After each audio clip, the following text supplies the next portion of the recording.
इसमें हम आपको बता रहे हैं यहाँ पर ये केवल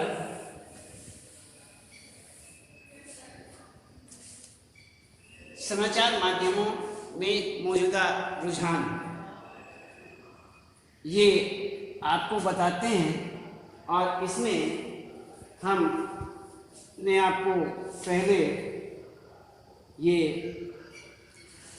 जनसंचार माध्यम के अंतर्गत आपको अन्य स्तूपी विलोम स्तूपी पद्धति या ऊर्ध्व स्तूपी पद्धति के विषय में पूर्ण रूप से बता दिया।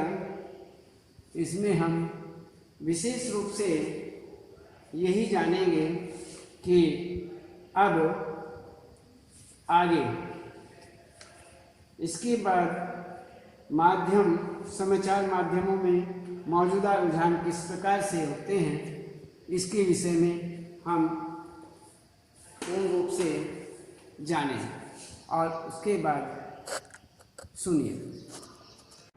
इसमें हमने आपको कल जो बताया था जनसंचार माध्यम के अंतर्गत इसमें विलोम स्तूपी पद्धति, ऊर्ध्व स्तूपी पद्धति और समाचार लेखन के 6 प्रकार,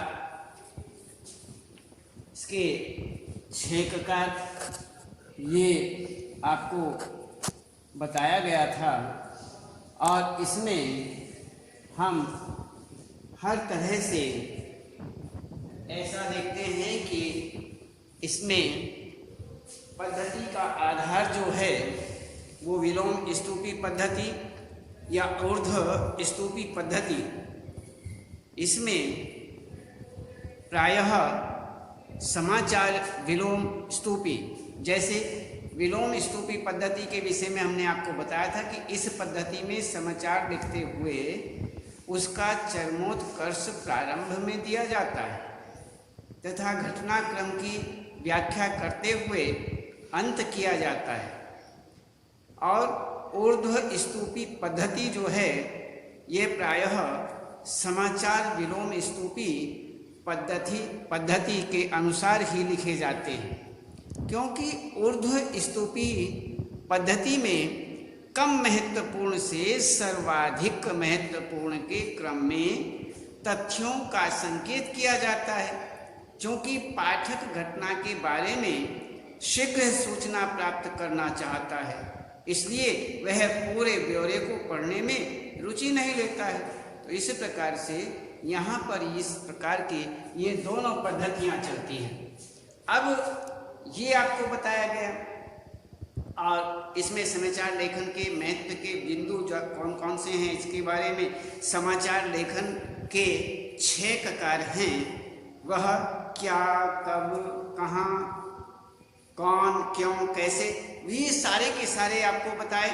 तो समाचार लेखन के विभिन्न चरण कौन कौन से हैं इनके विषय में आपको बताया, जैसे शीर्षक, स्रोत, आमुख, बॉडी या क्लेवर या संक्षेपण, समाचार के प्रकारों के विषय में आपको बताया कि राष्ट्रीय, अंतर्राष्ट्रीय, प्रादेशिक, स्थानीय समाचार पत्रों के विभिन्न विशेष पृष्ठ क्या हैं, पत्रकारिता क्या है, पत्रकारिता का जो क्षेत्र है वो किस प्रकार से है, और अन्य इसमें हमने आपको बताया पत्रकारिता के अन्य आयाम क्या हैं, जैसे संपादकीय, फोटो पत्रकारिता, कार्टून कोना, रेखांकन और कार्टोग्राफ।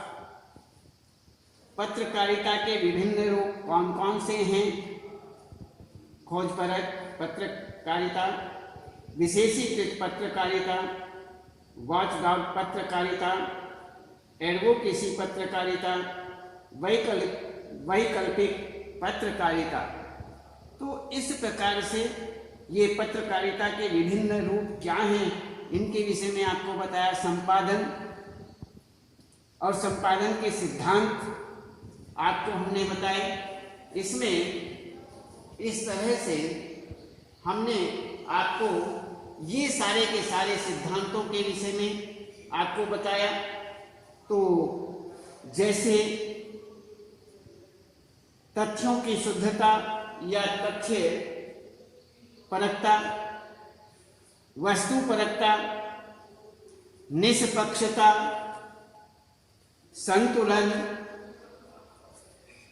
स्रोत, समाचार, अब ये आपको हम सब बता चुके हैं। इसमें संपादन के जो सिद्धांत हैं इनके विषय में हमने आपको बताया कि पत्रकारिता कुछ सिद्धांतों पर आधारित होती है।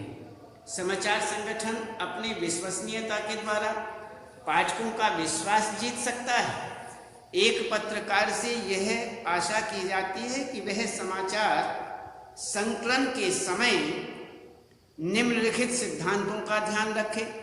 इस प्रकार से यहाँ ये संपादन के सिद्धांत माने जाते हैं।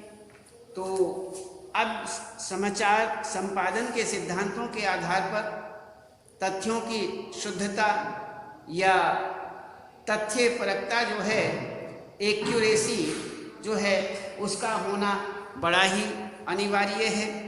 वस्तु परकता, ऑब्जेक्टिविटी, इसमें भी होना आवश्यक है।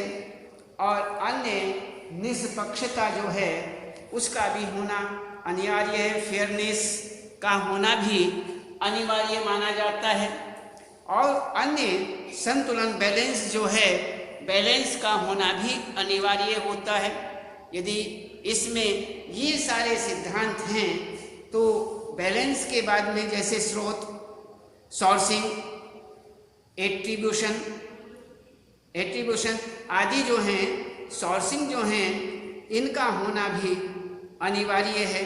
तो इस प्रकार से यहाँ पर किसी भी सूचना और जानकारी को प्रस्तुत करते समय उसके किसी न किसी स्रोत का होना आवश्यक होता है। ये सारी चीज़ें जो हैं, ये सारे सिद्धांत जो हैं, संपादन के जो सिद्धांत हैं, इनका होना अनिवार्य है। तो इसीलिए हमें इन सभी बातों का विशेष रूप से ध्यान रखना चाहिए। तो इसमें अब हम आपके सामने समाचार माध्यमों में मौजूदा रुझान क्या होता है, कैसे होता है, तो इसके विषय में हम यहाँ देखते हैं। तो जैसे मीडिया का फैलाव अधिक होने के कारण, मीडिया का फैलाव जो है कम नहीं है, बहुत फैलाव हो चुका है। इसलिए होने के कारण, फैलाव अधिक होने के कारण मीडिया के प्रति लोगों का रुझान तेजी से बढ़ रहा है। अब उसमें काफ़ी रुझान हो चुका है, काफ़ी फैलाव हो चुका है, इसलिए उनका रुझान बढ़ता जा रहा है, लोगों का रुझान भी बढ़ता जा रहा है। तो व्यापारीकरण और बाजार की होड़ के कारण, एक व्यापारीकरण और बाजार की होड़ के कारण समाचार और मनोरंजन के बीच का जो अंतर है वह हर प्रकार से प्रत्येक रूप से कम होता जा रहा है। तो इसी प्रकार से आज अधिकतर समाचार चैनल सूचना रंजन, इंफोटेनमेंट, अर्थात सूचना कम और मनोरंजन का माध्यम अधिक हो गए हैं। इसमें सूचना बहुत कम हो गई है, समाचार कम हो गए हैं, और मनोरंजन का जो माध्यम है, मनोरंजन के माध्यम बढ़ गए हैं। उसमें मनोरंजक स्थितियाँ ज़्यादा पैदा होने लगी हैं और इसकी अधिकता बढ़ गई है। तो यहाँ मनोरंजन का माध्यम अधिक बढ़ गया है, अधिक हो गए हैं, और समाचार उद्योग जो हैं उनके लिए समाचार अधिक से अधिक लोगों की रुचि पर निर्भर होता जा रहा है। यहाँ पर इस प्रकार से समाचार चैनलों पर आज उन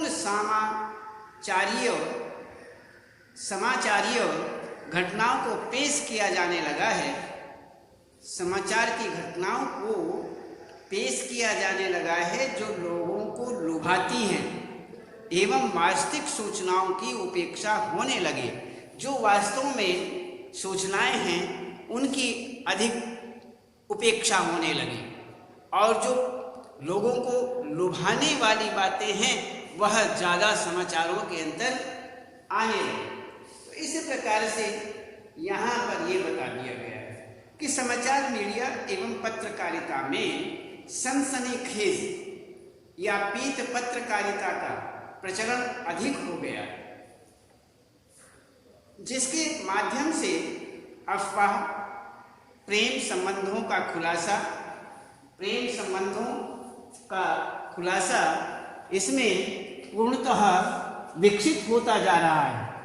यही हमें इसमें विशेष रूप इसमें तो समाचार माध्यमों के में मौजूदा रुझान जो हैं ये बताए गए हैं कि इसी प्रकार से यहाँ पर ये समाचार मीडिया जो है इस प्रकार से पत्रकारिता में सनसनीखेज या पीत पत्रकारिता का प्रचलन अधिक हो गया है, जिसके माध्यम से अफवाहें, प्रेम संबंधों का खुलासा, फिल्मी गपशप आदि को अधिक प्रस्तुत किया जाता है। तो यहाँ इस प्रकार से साथ ही पेज 3 पत्रकारिता की धारणाएं भी बढ़ती जा रही हैं। इसके विषय में भी बताया गया है कि इसकी भी अधिकता होती जा रही है। पेज 3 पत्रकारिता की धारणाएं भी बढ़ रही हैं, जिसमें फैशन, जाने माने लोगों की पार्टियों, उनके निजी जीवन ग्लैमर को बताया जाता है। अपने चैनल एवं पत्रकारिता को अधिक लोकप्रिय एवं अधिक बिकाऊ बनाने के लिए सभी चैनलों एवं पत्रकारिता एक जैसे समाचारों का प्रसारण कर रही है। समाचारों में विविधता की कमी होने के कारण समाचार माध्यमों में केंद्रीकरण का रुझान प्रबल हो गया है, जिसके अंतर्गत पुरानी अवधारणाओं के संदर्भ में लोगों की रुचियों और प्राथमिकताओं को अधिक महत्व दिया जा रहा है। तो इसमें उनकी रुचि के अनुसार जैसी उनकी अवधारणाएं हैं और जैसी उनकी इच्छाएं हैं, इसी संदर्भ में रुचियों और प्राथमिकताओं को अधिक महत्व दिया जा रहा है। सबसे ज़्यादा महत्व उन्हें दिया जा रहा है, उनकी रुचियां क्या हैं, उनकी प्राथमिकताएं क्या हैं, इस बात को देखते हुए ही उनको बताया जा रहा है। तो स्तंभ लेखन के विषय में आपको बताते हैं कि संदर्भ इसमें एक आपको हम बता रहे हैं स्तंभ लेखन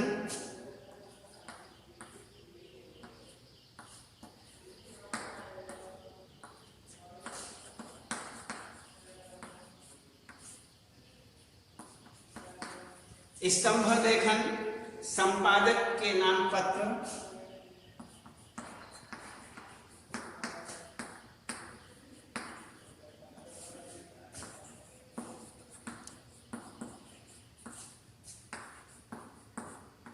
संपादक के नाम पत्र, उसके बाद लेख,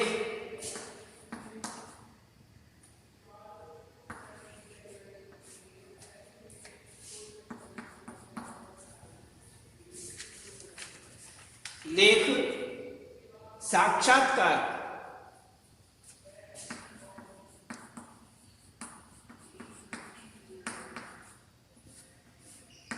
जिसे आप इंटरव्यू कहते हैं,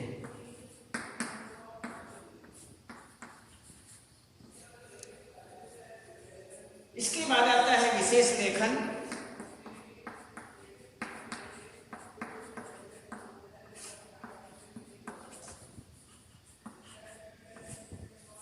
विशेष लेखन, ये सारी बातें जो हैं इनके विषय में हम देखते हैं कि सबसे पहले स्तंभ लेखन,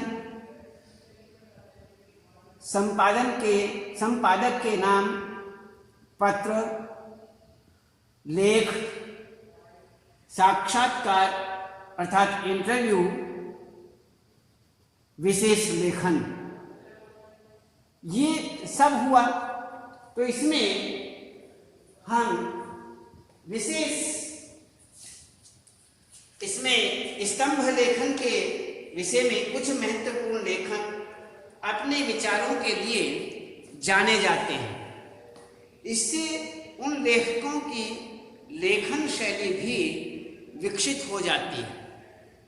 लेखन शैली विकसित होती है और लेखकों की लोकप्रियता को वह उनकी लेखन शैली को देखते हुए, लेखकों की जो लोकप्रियता है और लेखन शैली की उनकी विशेषताएं, इस बात को देखते हुए अर्थात उनकी लोकप्रियता को और उनकी लेखन शैली को देखते हुए समाचार पत्र में उन्हें स्तंभ लिखने के लिए कहा जाता है।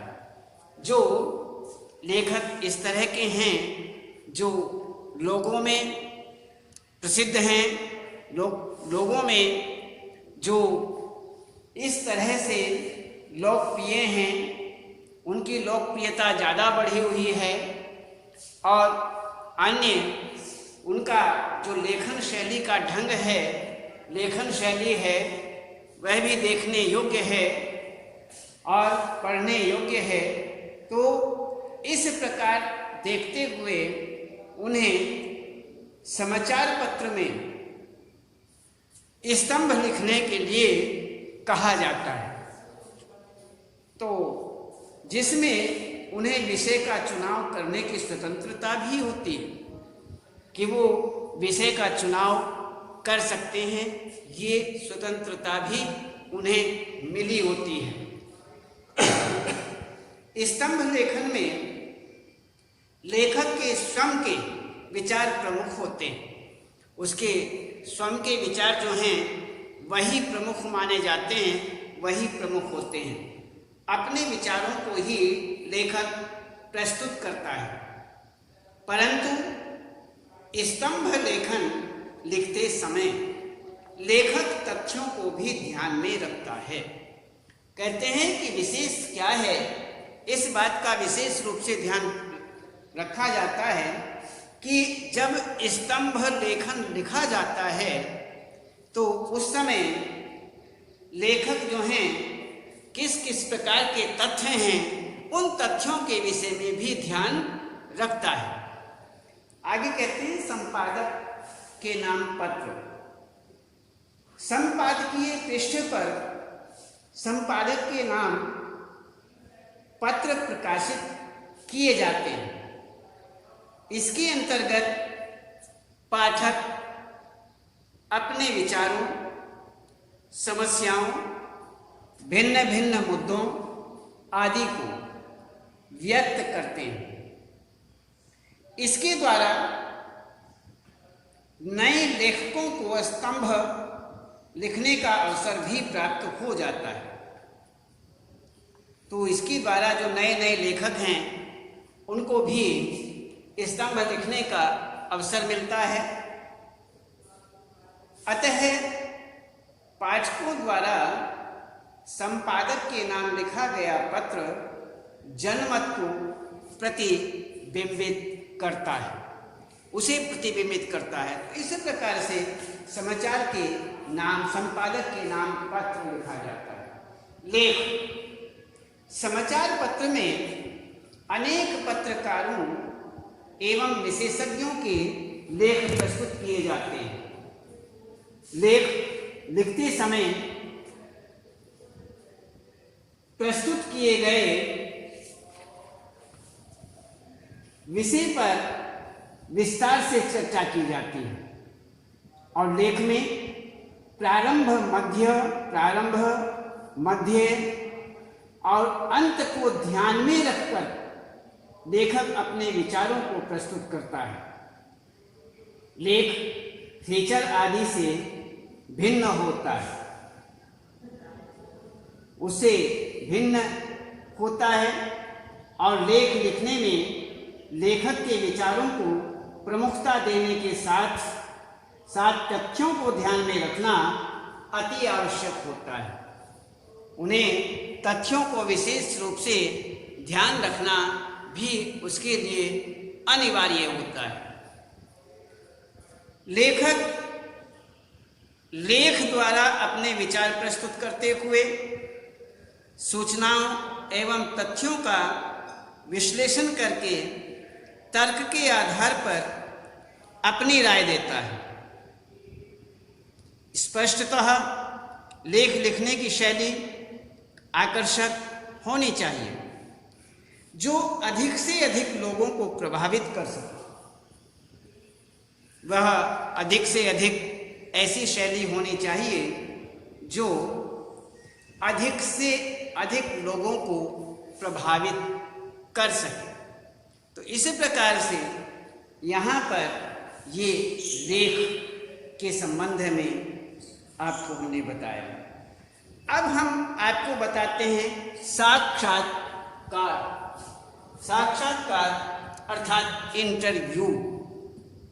साक्षात करते हैं प्रत्यक्ष रूप में आमने सामने बैठ करके बातचीत करना, पूछताछ करना, प्रश्नोत्तरी करना। तो इस प्रकार से ये आपका हुआ साक्षात्कार। अब साक्षात्कार के विषय में देखते हैं कि साक्षात्कार में पत्रकार द्वारा अन्य व्यक्ति से उसकी भावनाएं, विचार, राय आदि जानने के लिए सवाल पूछे जाते हैं। एक सफल साक्षात्कार वह होता है जिसमें पत्रकार उन सभी प्रश्नों के उत्तर प्राप्त कर सके जिन्हें पाठक, दर्शक, श्रोता जानना चाहते हैं।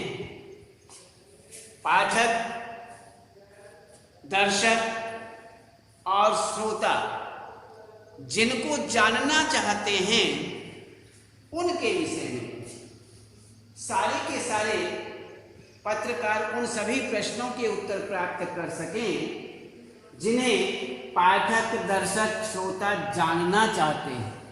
तो इसी प्रकार से यहाँ पर ये हुआ साक्षात्कार। इसमें साक्षात्कार लेने के लिए पत्रकार को उस व्यक्ति के संदर्भ में सभी जानकारियां पहले से ज्ञात होनी चाहिए। साक्षात्कार लेने के लिए यह स्पष्ट होना चाहिए कि आप उस व्यक्ति से किस प्रश्नों के उत्तर जानना चाहते हैं। साक्षात्कार लेते समय महत्वपूर्ण सूचना एवं जानकारी को साक्षात्कार के समय नोट करते रहना चाहिए। तो इस प्रकार से ये सारी जानकारियाँ, ये सारी बातें साक्षात्कार के अंतर्गत महत्वपूर्ण मानी जाती हैं। अब हम देखते हैं विशेष साक्षात्कार के बाद में विशेष लेखन। विशेष लेखन के अंतर्गत किसी भी विशिष्ट विषय पर लिखा गया लेखन, जो विशेष लेख है उसके ऊपर लिखा गया कोई लेख को हम विशिष्ट लेख, विशेष लेखन के अंतर्गत लेते हैं। इसमें सामाजिक, कहते हैं कि किसी भी विशिष्ट विषय पर लिखा गया जो लेखन है वो विशेष लेखन कहलाया जाता है। जैसे सामाजिक, आर्थिक, राजनीतिक, खेल, फिल्म आदि कई तरह की खबरें होती हैं। इन विभिन्न खबरों के विशेष लेखन के लिए अलग डेस्क होते हैं तथा विभिन्न खबरों पर कार्य करने वाले पत्रकारों का भी अलग समूह होता है। तो इनमें जो विभिन्न खबरें होती हैं, उन खबरों के विशेष लेखन के लिए अलग से डेस्क होती है और विभिन्न खबरों पर कार्य करने वाले पत्रकारों का भी अलग समूह माना जाता है, अलग समूह होता है, जो अपने क्षेत्र से संबंधित विषय में माहिर होते हैं। विभिन्न तरह की खबरों को एकत्र करने के लिए संवाददाताओं के मध्य कार्य का विभाजन उनकी रुचि के अनुरूप होता है। इसे मीडिया की भाषा में बीट कहते हैं। इसे जो मीडिया की भाषा है उसे बीट कहा जाता है। तो इसमें प्रत्येक संवाददाता का कार्य अपने क्षेत्र की घटनाओं को एकत्रित करना होता है। इसमें वह सारी घटनाएं एकत्रित होती हैं और विशेषीकरण अर्थात विशेषीकृत रिपोर्टिंग के अंतर्गत संवाददाता विशेष क्षेत्र अथवा विषय से जुड़ी प्रत्येक घटना, मुद्दों एवं तथ्यों का बारीकी से विश्लेषण करता है और विश्लेषण कर पाठकों, दर्शकों और श्रोताओं के समक्ष प्रस्तुत करता है। तो इसी प्रकार से वह उनका संकलन करता है, उन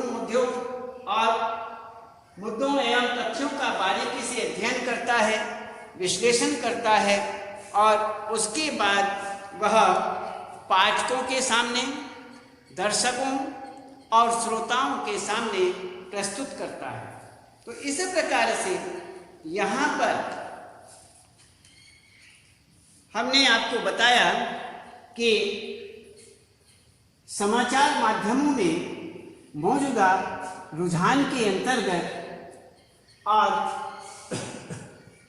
इसमें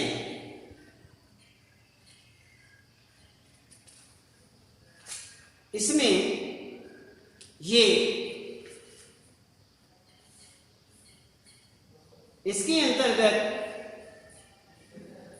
आपको स्तंभ लेखन, संपादक के नाम पत्र, लेख और साक्षात्कार और विशेष लेखन, इसमें ये आपको हमने बताया। उसके बाद हम आपको और अन्य बताएंगे, फिर आगे बताएंगे। इसमें जनसंचार माध्यम के अंतर्गत इसमें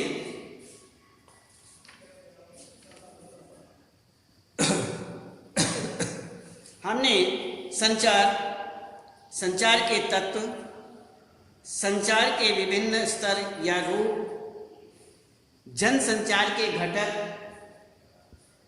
जनसंचार प्रक्रिया के संगठक, आधुनिक जनसंचार माध्यम, जनसंचार के माध्यम जैसे परंपरागत माध्यम, आधुनिक एवं विशिष्ट माध्यम। तो इसके अंतर्गत डाकतार प्रणाली, प्रिंट या मुद्रित माध्यम, मुद्रित माध्यम के महत्व विशेषताएं, इलेक्ट्रॉनिक माध्यम, रेडियो और अन्य रेडियो की विशेषताएं, महत्व आदि, टेलीविज़न की विशेषताएं, सिनेमा, इंटरनेट की विशेषताएं, इंटरनेट की पत्रकारिता, हिंदी नेट पत्रकारिता और जनसंचार माध्यमों का कार्य एवं महत्व। तो इनके विषय में हम देख लेंगे और उसके बाद आपको इनके प्रश्नोत्तर भी करने हैं। हम आगे आपको बताया कि जनसंचार माध्यमों के लिए किस प्रकार लेखन होते हैं और उन लेखकों में जनसंचार की कुछ प्रमुख विधाएं इस प्रकार से मानी जाती हैं, ये आपको बताया। जैसे समाचार रिपोर्ट, लेख, परिचर्चा, वार्ता, कहानी, धारावाहिक, फीचर, साक्षात्कार, विज्ञापन, नाटक, वृत्तचित्र, आलेख, ये आपको बताए। और समाचार अर्थ एवं परिभाषा के विषय में आपको बताया। समाचार के तत्व, इसके समाचार के क्या क्या तत्व होते हैं, जैसे नवीनता, निकटता, प्रभाव, जनरुचि, टकराव या संघर्ष, महत्वपूर्ण लोग, उपयोगी जानकारियाँ, अनोखापन, पाठक वर्ग, नीतिगत ढांचा। तो इस प्रकार से आपको हमने बताया। तो समाचार लेखन के विषय में भी हमने आपको अवगत कराया और इसमें समाचार के लेखन के प्रकार आपको बताए कि समाचार लेखन के क्या क्या प्रकार होते हैं। इसमें अन्य विलोम स्तूपी पद्धति, ऊर्ध्व स्तूपी पद्धति और समाचार लेखन के चरण, शीर्षक, स्रोत, आमुख, बाड़ी या फ्लेवर, संक्षेपण, समाचार के प्रकार, ये पत्रकारिता आदि, पत्रकारिता क्या है, पत्रकारिता के क्षेत्र आदि, ये सभी आपको हमने बताया। और अन्य संपादन के विषय में भी बात हुई। तो इस प्रकार से आपको ये समाचार माध्यमों के मौजूदा रुझान आदि सब कुछ हम आपको बता चुके हैं। इसके बाद इनके प्रश्नोत्तर आपको हम बता देंगे और आगे आप फिर आगे इसके बाद आगे कल बताएंगे। आज इतना है।